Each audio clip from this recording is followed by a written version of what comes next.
Tokom ove jeseni temperature su se kretale i iznad proseka, što nije karakteristično za ovo doba godine. Već narednog vikenda očekuju se prve snežne padavine, a početkom naredne nedelje i prave zimske temperature. Narednih dana nas očekuje promenljivo vreme.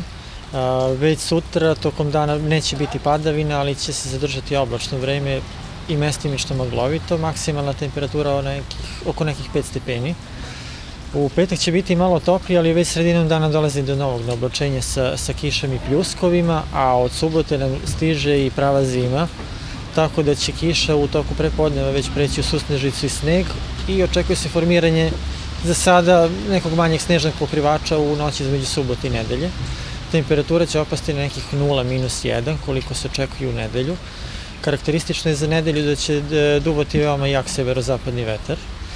Što se tiče vremena krajem meseca, odnosno za kraj novembra i početkom decembra, očekuje nas hladno vreme za ovo doba godine sa temperaturama maksimalnim oko 0 stepeni i čestim pojavom snega. Prema rečima Vladimira Dikića, paraćinskog meteorologa amatera, i u narednom periodu možemo da očekujemo promenljivo vreme sa čestim naoblačenjima, sa kišom i snegom, uz severozapadni vetar.